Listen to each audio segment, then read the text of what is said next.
Hey everybody, welcome back to the channel. I'm Will, and this is Riding and Wrenching. And today we're going to go over and take a quick look at the Shovelhead engine we pulled out of the last episode. For those of you who weren't here for that, I had this engine rebuilt about, well, not rebuilt, I had a new top end put on it about 10 years ago. Put it in the frame, never actually got a chance to get it fired up and see if it was going to work, see how, make sure everything was good on it.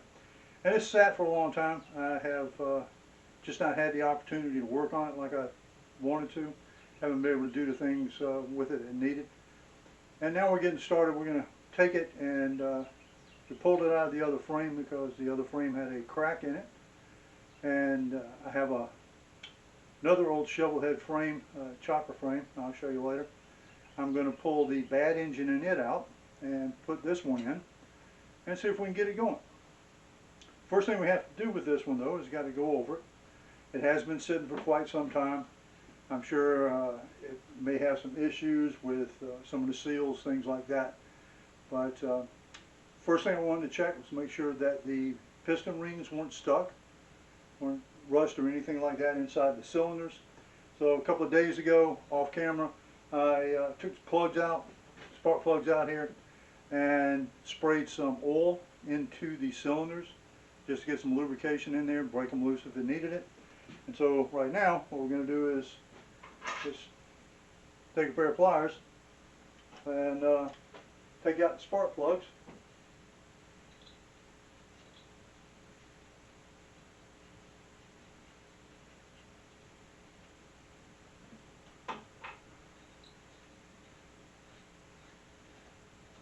These were new plugs, pretty much new plugs when I put them in. And these are the ones that were in it after I got it back from the shop where I had it rebuilt. Anyhow, let's see what we're going to do here. If I can get these things to work properly. So, let's see if it's going to turn over, and seems to be doing okay there. Let me show you what I'm doing. There we go. Hang on a minute, let me adjust you here so you can see what I'm doing.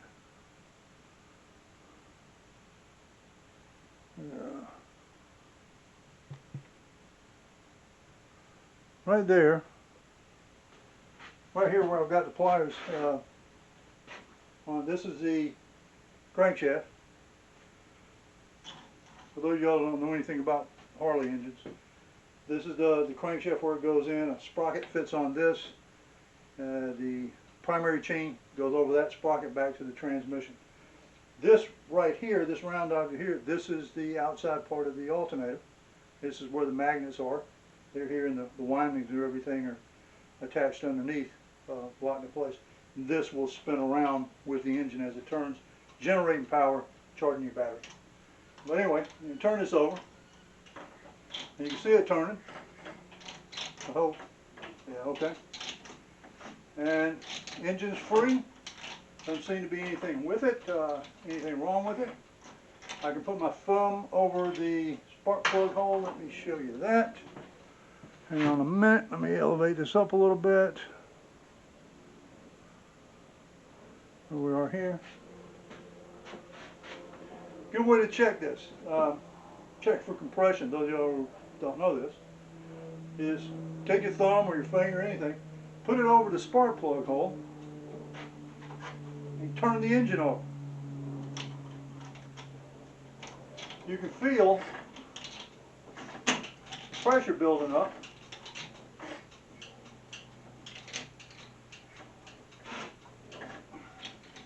You can feel the pressure build up. You can feel the vacuum as it goes back off. Check them both. If this thing were turning fast enough,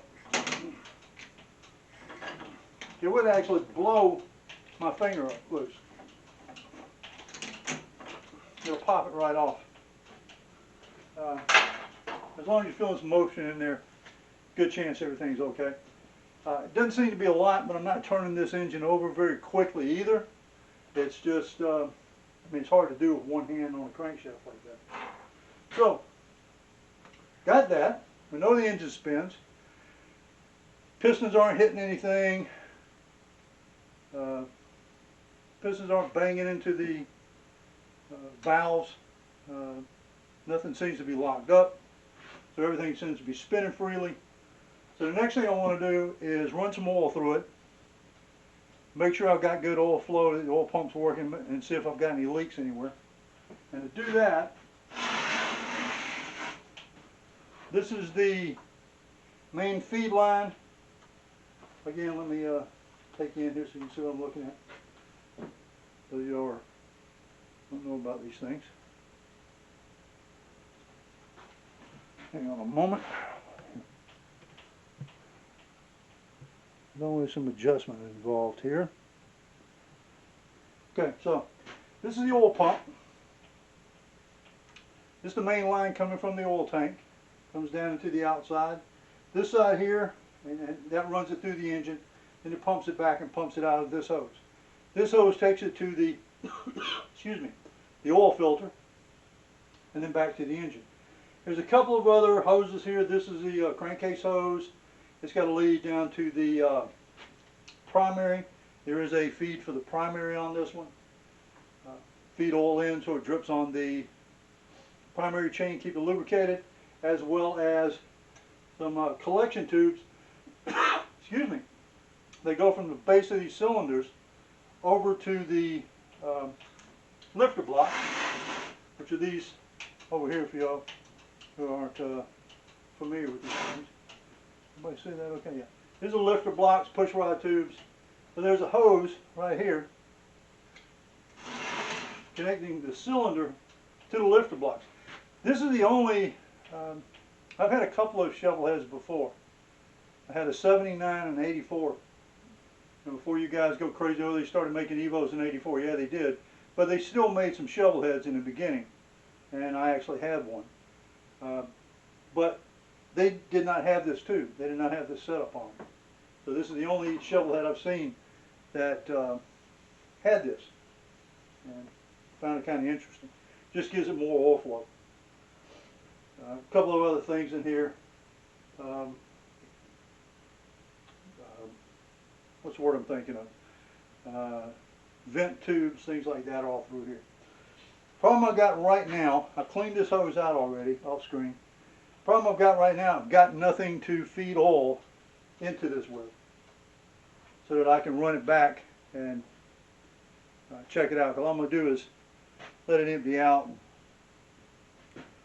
and let it pump back, and just make sure I'm getting some oil flow through the engine. Busted oil pressure gauge or temperature gauge. I got to get rid of that. That's been on there since I had the bike. So what I've got to do is go to, I got to get down to the auto parts store, get a couple of fittings, make myself up a can that can feed oil to this, and then pump the oil through it. So that's going to take me a little while. I'll do that off camera, of course. I don't want to be watching me run around all this. So as soon as I get that stuff done, I'll bring you right back. We'll turn this thing over a few times, see if we got some good oil flow. All right, hang with me now. All right, it's next morning. It's Sunday.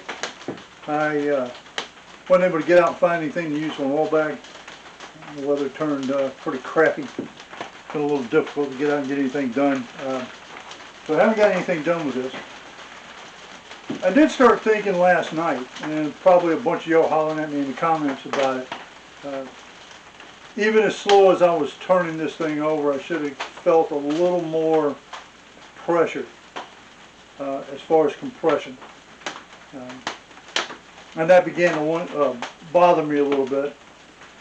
I'm not sure if I've, something's gotten stuck in here because it's been sitting so long, that kind of thing. So with that, now I know everything's turning over fine. I know I'm not having any interference from valves or everything's moving. The possibility the rings have sat in there so long they're gotten tight inside the cylinders, inside the grooves on the piston. Could be stuck, something like that.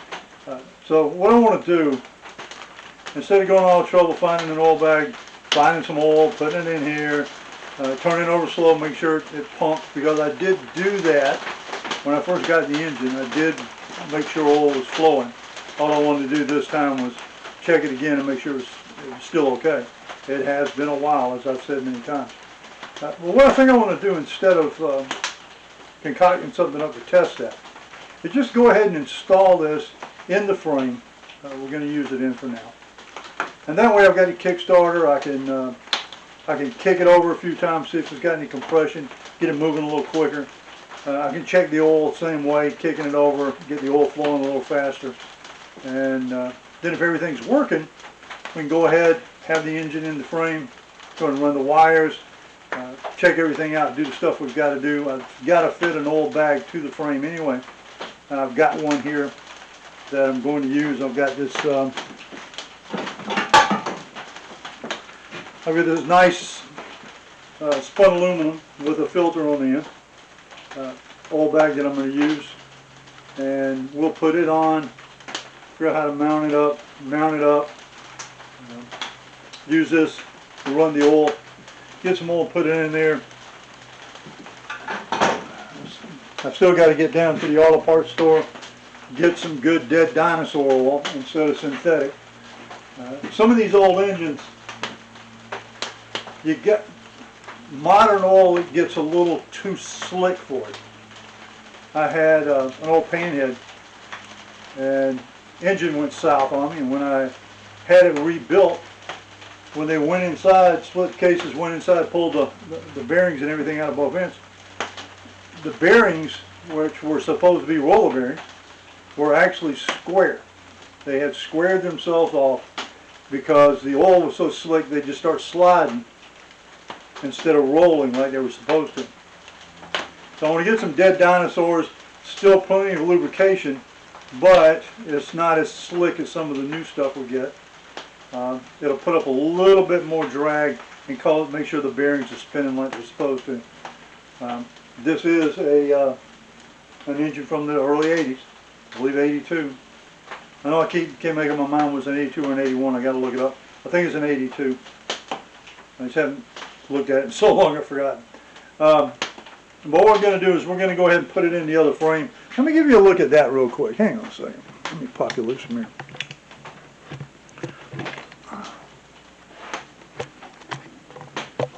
Okay, so this is my 70. Sorry about that. This is my 73. This started life as an old Harley FLH, and when I bought it from a guy back in Phoenix when I was living there. He had already done the rigid frame conversion to it, so it is a legitimate chopper.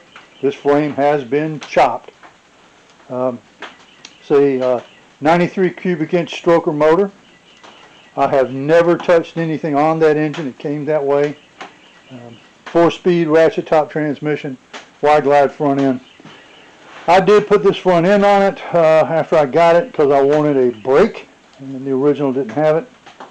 But it's going to take, there are 4, count them 4. I can get them in there. 1, there's another one under there. 2, 3, 4 bolts holding this in. I don't have this one in, up here at the top. Don't have the top one in. So I've got 4 bolts holding that in, that's it. So I can undo those 4 bolts, pull this engine out, get it over to the side, drop the other one in, bolt it down, and start using that Kickstarter and see if we can get some reaction on it. I know it looks real rough. This motorcycle with this engine in this frame has not run since 2005. I rode a few times before I left Phoenix. I left Phoenix, came here to South Carolina, and it has not fired up with its own engine in it. Now, I have fired this engine in the other frame using the electric start, but haven't been able to do anything with this one. like this. It is a belt drive, forward controls, whole bit. But next video will be me pulling this engine, which should be a lot easier, and putting the other engine in. So that's what we're going to do. Just pulling this one, dropping the other one, and hooking up the primary and maybe kicking it over a couple times. So, alright, so, going the wrong way. Alright, so that's going to be the next one. This is a short video. Sorry I didn't get to show you a whole lot this time. It is in the mid-40s out here in the shed right now. It is pouring down rain. And I really don't want to be out here. It's cold, it's miserable, and it's supposed to warm up a little bit or dry out a little bit in the next few days. So I'll get out here and get this done then. I believe on Thursday I'm going to post a video, an old riding video from a little while back. Let you kind of see the area that I live in and the kind of riding we're going to be out doing. So this one will post on Tuesday. Thursday we'll have a riding video. Following Tuesday we'll have these engines coming in and going back in. So come back and see us then. I look forward to seeing you. Once again, what do you say? Subscribe, share, like, all that good stuff. That matters a whole lot. I got a long way to go before it's going to make any difference. Subscriptions and likes will help them. But come back and see us on Thursday. See some riding. Then back on Tuesday to do some more wrenching. Make sure you comment. That's the other one. Comment. Make sure you comment. If you got something that you'd like to see me do, or something you think I'm doing right or doing wrong, let me know. And we'll go from there. Anyhow, talk to you soon. Bye.